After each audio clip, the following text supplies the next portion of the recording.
What's going on, guys? This is the second episode of the Mix with Vic podcast. I'm here with Jake again, and we are just gonna BS and talk, and hopefully you enjoy. So, Tiger King, I asked you about that a little earlier, and I'm glad that you watched it, and apparently you've been. Dude, I've actually been to that ranch or zoo. I had no idea that it was like that. So I lived in Norman, for those of you that didn't know. I lived in Nevada, grew up here, went to school at the University of Oklahoma. I was out there for like 8 years for school and then training after that. About 45 minutes, it's just literally, it's off the highway, like 45 minutes or 40 minutes or so from Norman was this exotic zoo. And, we'd drive to Dallas sometimes and stuff like that. So we'd pass it and there's a big sign. And we're like, oh, that'd be cool to do one day. So one day, I think it was me, my wife now, which was my girlfriend at the time, and my buddy and his girlfriend. We're like, oh, let's go check it out one day. So we drove out there, checked it out, did the whole, pay extra, go inside their house, which we saw on the series, and played with the little baby, because at that point they had baby tigers or lions or whatever. I think they were tigers. And they were like, oh, well, you guys are lucky. They're only a few weeks old, and you're only, we can only do it so often because we only have them. You can only do it to a certain age. And literally like what they're saying in these movies, I'm like, I'm pretty sure we went there. And then they show like where it is. I'm like, that's near Norman.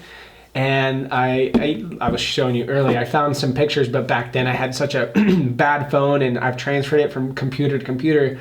But we have pictures of some of the tigers that were there, and like, oh, it's just, I remember I can't believe we actually been there. Did you recognize anyone from the documentary? The only one I kind of remember was, that's the thing I remember, is a lot of just like, kind of like weird people there. I'm like, this is kind of crazy. Like, there's some like weird people. People they apparently like, pick up at gas stations, right? Like, hey, you want to make $100 in a week? And that's, when you see people that like, maybe just got out of jail or whatever, and like you feel kind of uncomfortable. Like, oh, you go in this like random person's house and you like pet these cats. I'm like, that's kind of crazy. Like, it wasn't in a cage. It was in. This? It was like, should you have this cat? Right. It was like in their house. You're sitting on their couch and they just like bring them over to you, and like I remember one crapping on the floor and they had to like pick it up and stuff. So the guy I kind of remember is that like the manager guy. Yeah. With like the little goatee, kind of like mustache. The guy with no legs, or okay. I kind of remember him, but I don't know. I don't remember.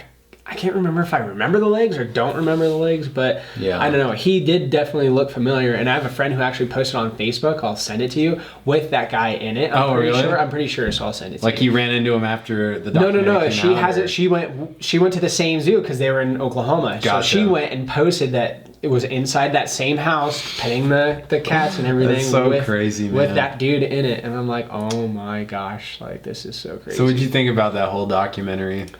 It's wild. I saw this meme the other day. It's so true. It's like when you first see all the cats, you're like, oh, this would be so sick to like have one. And then it goes to like, this is kind of crazy, to like, holy shit, I would never have one. And oh my gosh, this is just nuts. And I was like, that was exactly the emotions. It was like, I'm like, oh, this would be so cool. And then they tell you that there's more in captivity in just Texas than there are in the entire world. I'm like, I'm so grateful for Joe Rogan for that fact. Yeah, I'm like, that's messed up. So that makes me sad. But the documentary it's super sad that there's more in captivity than that. Like, that is super disgusting to me. But it sucks because like the places where they do roam wild, like there's just poachers everywhere. That's what sucks too, or their homes are getting destroyed, and so it's just like because at one point I feel for Joe Exotic, because at first it looks like he really cares for the cats and he's breeding them to keep them alive, but also to make money on. But then towards the end, you're just like, damn, like you really lost sight of what all you could care about is Carole fucking Baskin. Well, but they kind of showed that too. They had videos of him in the very beginning with the cats, and he was rescuing them and trying to do all the right things. Yeah. And he was saying like how you should not breed them.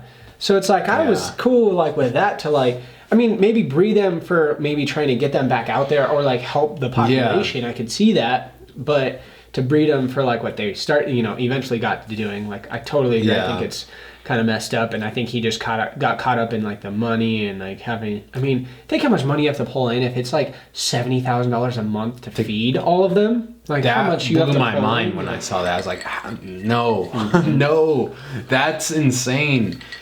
Well, I don't know much about like cub handling and what that kind of stuff does to the animals, or if it's bad for them, all that. But like, I've always thought that these animals will probably always exist in a zoo because zoos have like some of the most popular animals, and at least if there are some in a zoo, they're not extinct. Right. And so I've always kind of thought like that, because when I was a kid, tigers were my favorite animal. I would check out every book at the library about tigers and read that. And it's funny because I never heard about Joe Exotic and all of this back when it was happening. And like, I've always loved tigers, but this documentary was insane. It's so unbelievable. It's like impossible to make it up. Like, if it was a Hollywood TV show, you'd be like, oh my God, this show is so fake. It's ridiculous. Yeah. But you see it firsthand. And because I make videos and stuff, like, I've always wanted to make a documentary, but watching this, man, I honestly think that I would have been way too stressed and way too unhappy making this documentary. How about that guy who did do all that? Yeah, lost everything, and then they kicked him out, and he was done. I was like, I'd be so mad I just spent like all this money and all this time filming all this stuff. Yeah, he is proof that you need to back up your hard drives somewhere else. Like, and I need to do that more, because I've been very fortunate to not have a hard drive crash on me, knock on wood. Yeah. But it's just, oh man, I couldn't even imagine. It's a lot of time. I would, especially waste, like when you're not getting a paycheck because you're hoping it's going to pan out. It's going to pay off, but then it's just gone. Yeah. And what'd you think of that whole thing? Like, do you think that Joe Exotic set that fire? I don't know. I was kind of like torn on it. I was really hoping that he wouldn't, because it did kill the 7 alligators. Something like that. Like, that's super messed up. But I don't know. Like, the way they kind of portrayed it, it made it seem like you could you could definitely see that he could do it. But that's the thing, is you never know if it's being portrayed that way or if it is that way. I don't know.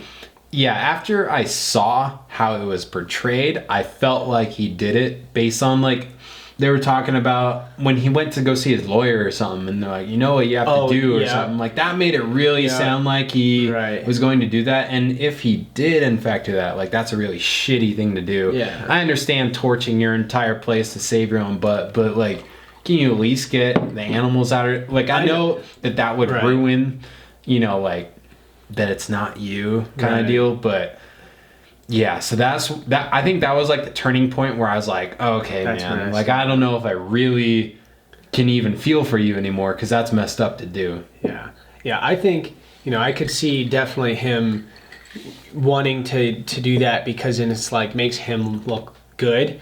But I'm like, at the same time, if like that was you, without getting the animals out of there and stuff like that, it's like, you really did that? Like, man, you really went south. Because, like, I could never, ever even think about, like, one, it'd be scary to light something of your own on fire to try and get, like, an insurance claim or something and blame it on someone. But then to have, like, a living animal in there, it's like, man, that's super, super bad. Ugh. Well, let me ask you this, Carole Baskin. Oh, she definitely killed her husband. You think so? Dude, I know. I saw another meme, like this guy, a football player, the center, he's about to hike it to the quarterback, and it's like Carole, your husband, and behind you the Tigers, just hiking the football to the quarterback. That's hilarious. Dude, I don't know, man. Dude, I saw a meme that said something like, well, you don't, it was back when Joe Exotic thought he had some sort of scent on his boots that was making lions attack him. That was scary as shit, dude. Yeah. That would terrify me. I don't understand how these people are so confident, but yeah, she's like, no, unless you wanted them to eat them, you would coat them in sardine oil or whatever. I'm like... And so, yeah, I saw this meme that was like, that's oddly specific, Carole Baskin. Like, Jesus, what did you do?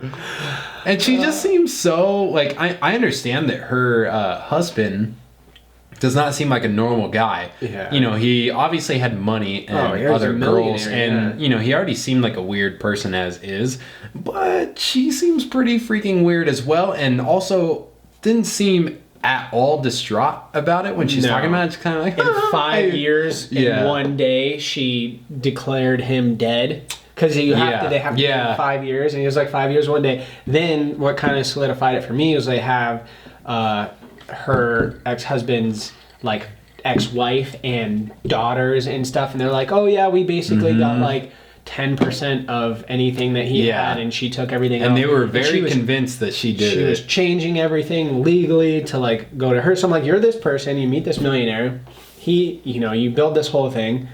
And then he ends up dying, and you end up taking everything. I'm like, that just looks really bad.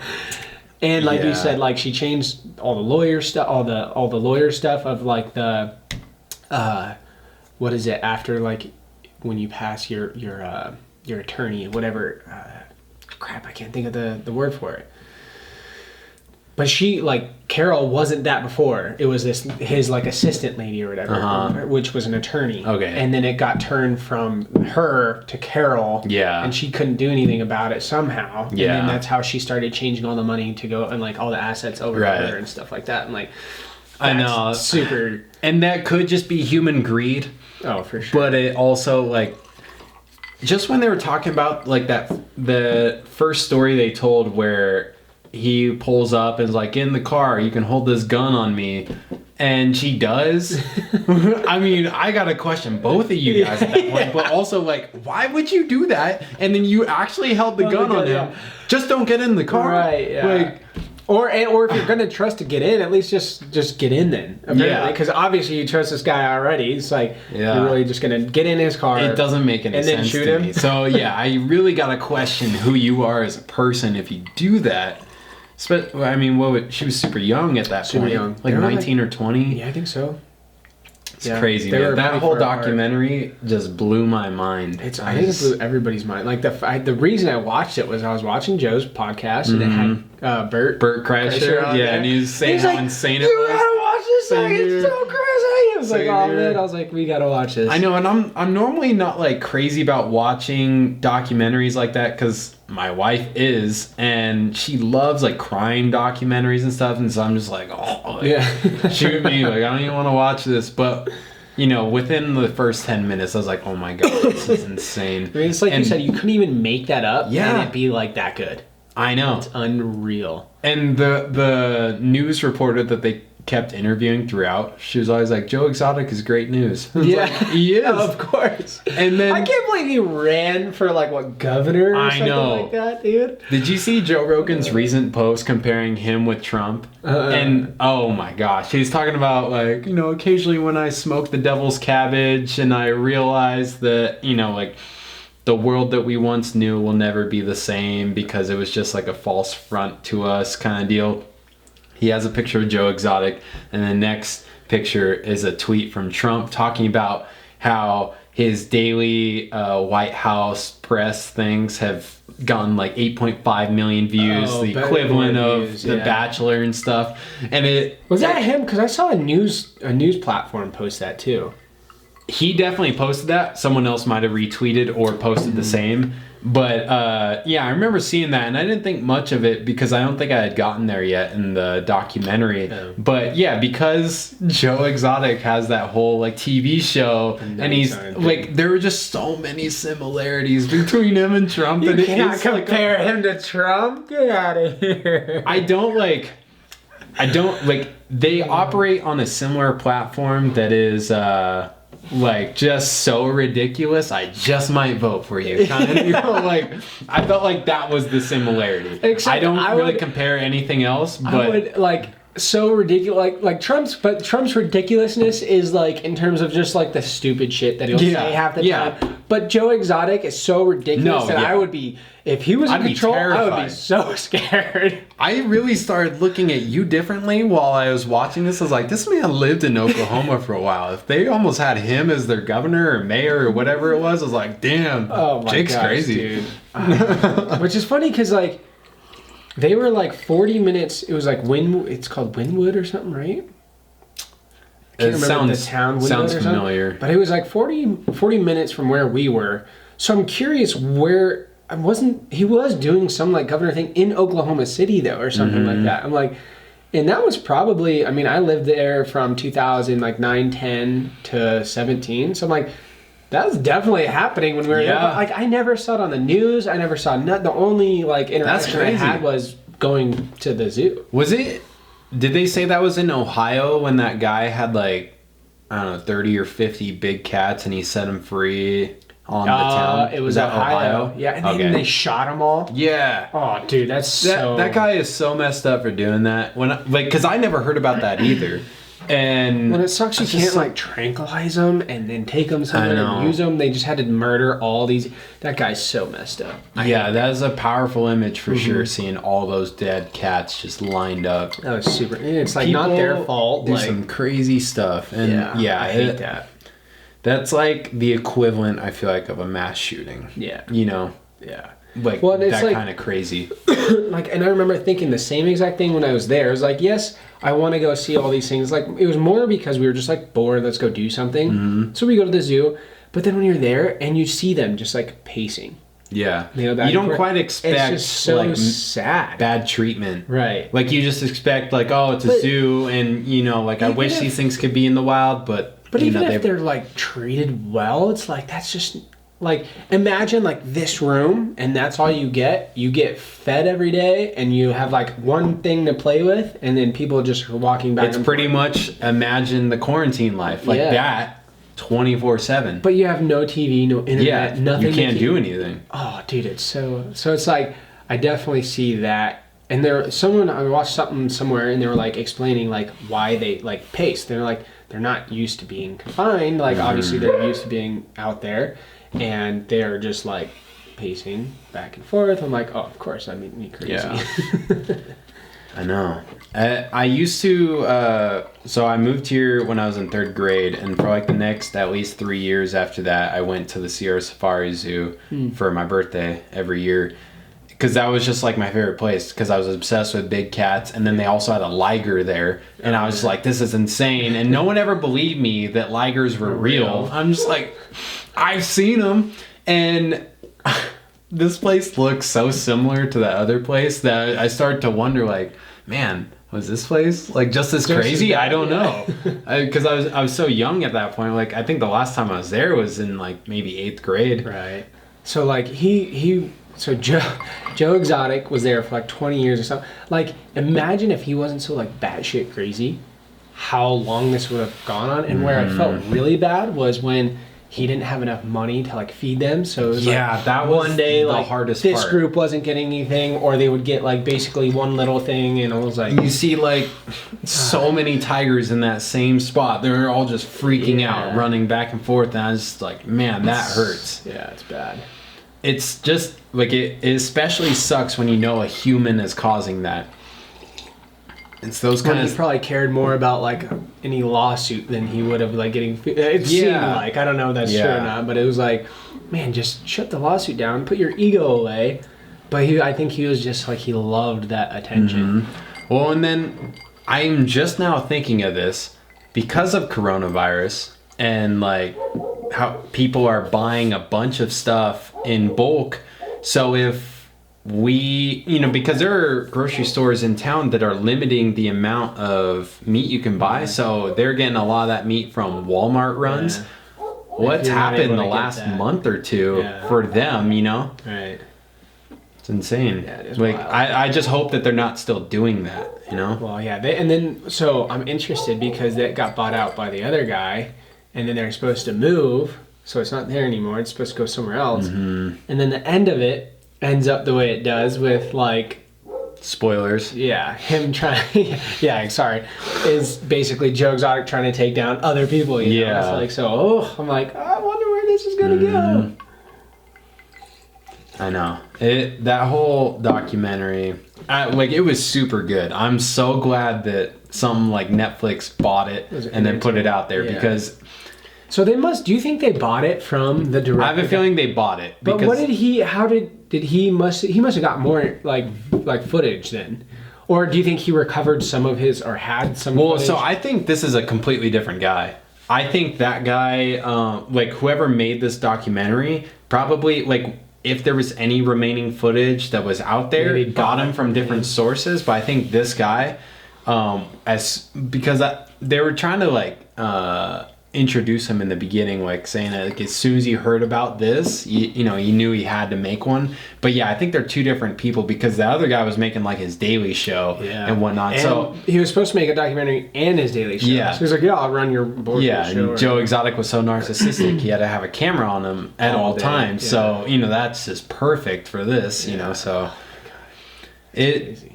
it's honestly crazy watching it, to think that there wasn't already some sort of like good legislation on these big cats as it is. Like, why do people think they can just own a tiger? Right. And then it makes me sick that after the tigers get too big, they just get rid of them. Like, no, if you buy a tiger, you better be ready to support that tiger, like meat, housing, all that stuff. You know, that should not be an issue. And honestly, like, normal people shouldn't have them. Right, and they probably just do it for like a party, have people over, show it off, and then it goes and sits in a cage for the rest of the time. It's like, that was another thing that aggravated me, was watching them put the tiger in the suitcase or whatever. I know, like, you're just doing that to like get into a hotel room, but that's still like, you know, you're being confined put a dog in that. Yeah, exactly. A baby, like anything. I'd get mad at any of those things, and it's just like, it makes me sick. And then all the people that are just like, oh my god, tiger into my hotel room. Like, how did it get there? Right. You know, like, did Siegfried and Roy walk that thing in there for you? Probably not. Yeah, it is wild. I mean, it is super cool to be able to see them, but at the same time, I think I would rather not be able to see them and have them like free, for sure. I agree. I would be more than willing just to settle with like National Geographic documentaries on the tigers in the wild. Is sick, by the way. Yeah. Do the Animal Planet stuff, and the way they've gotten some of like the footage of like snow leopards on game cameras and like all. It's insane. It is. I get blown away by that stuff, because like the ability to get that footage. So if you're like, you have to have good cameras, but in places that are, you know, like, you're not going to disrupt them, so they're probably on motion sensor turning on, but they're really good quality. And very like, good. for how these documentaries are just insane. I'm just like, how has technology progressed this much? It's almost like they hit a GoPro in the rocks, but it's way better. Like, not that GoPros are it's that like bad, the GoPro like, Hero 100. Yeah. And you're just like, wow, where's this been all my life? And it's like the cats or like snow leopard or whatever will walk by and kind of like just do this and keep walking right by the camera. It's like they have no idea it's there. Like, how did you get it in that spot? Like, I know the motion sensor part's like the easiest part, but like, such good quality. Or I just was watching one the other day that it's Planet Earth at night or something like that. Yeah. So a lot of it's during the night. It's called like After Dark or something like that. Yeah. And it's like a lot of the desert stuff is nighttime footage, not just thermal. So they with do like scorpions and like those rodents and whatnot. Yeah, and they do pumas that are like trying to attack stuff at night because they can see better at night than other animals. Watching the wildlife is crazy. Like, it is crazy. I'm so grateful for those people who make those documentaries, because I mean, you know, scientists would know, but the masses probably wouldn't know unless it was for these crews that figure this out. Yeah. And those shots are just unreal, though. It's crazy. I think it was a lion documentary with I think they had it on kind of like an RC car, probably like an off-road type RC car, but this thing's like actually moving around through the plains with like lions and crocodiles and whatnot. But I'm surprised that that's not even scaring them away. You know, like they're just totally like, oh, what is that? I could kill that thing if I wanted to, but too lazy, you know? It is crazy. And I'm surprised in that documentary, not more people got hurt. I don't understand how that one girl loses her arm, and then, you know, like there was like two other like slight attacks in there that didn't like end in something catastrophic. Dude, that terrifies me. I mean, I remember when he was making the video about Carole with that girl feeding the meat to the... Did you see one of the bloopers? Like, it wasn't like a blooper, but it was like behind the scenes. They were like videoing them, like making the video, and they weren't like filming at this point. but she had like fed one of the tigers, and he like swatted, and he actually got the tongs out of her hand. And I don't think I noticed that. Dude, watch it again, because the thing swatted, got the meat, but also took the tongs out of her hand, and they went in the cage, and it took the tongs and just laid down and like started eating the meat and like playing with the tongs. But I was like, it was probably like that close to like ripping her arm off too, or at least like hooking her arm, and like, but the very first time I was camping and saw a bear, like in real life, like not in a zoo, like in real life, I was sleeping in a tent over there, you know, like told you this story before, which we'll have to do another time, but it is very, like the first time is very scary. It's very terrifying. Like it is such a big animal, and there's nothing you can, like if it wanted to eat you and kill you, there's nothing you can do about it. And like that idea of like that being like, it is just terrifying. So like being in a cage where this animal is like, I think I'm going to mess with you. And it's like, there's not really much you could do, like other than if you do have the gun and he like fires, I think, next to it just to like scare it or something. But if it doesn't just scare it away and scares it to attack you more, I know. It's terrifying. I think it was towards the end with that Jeff Lowe guy, and they're like around this male lion. You know, that thing is freaking huge. It is insane. And they're so chill. And I'm just like, you gotta be kidding me. I get nervous from my house cat. Granted, my house cat is, like, it's pretty fat house cat. But she is so temperamental, I don't trust her. So there is no way in hell I am going to even get near a lion. Cat. As long, like, there needs to be a gate or something in front of us. I'm not playing around with that. Like, the most I could ever do is a cub, but knowing that that's probably not a good thing to do, I probably wouldn't do that anymore. Yeah. And so it's just like, I am not getting near a lion or a tiger or honestly any of these big cats. It's insane. Yeah, it's nuts. Hopefully it brings a lot of light to people, because it, like I said, we went there. Yeah. It brought light to me. So. Yeah. Well, hope you guys enjoyed this little breakdown / review. If you guys haven't seen the documentary, go and watch it. Yeah. It's crazy. Tiger King. Check it out. You will not regret it. Hope you guys enjoyed this episode of the Mix with Vic podcast. And cheers, Jake. Oh, you're empty. I'm not.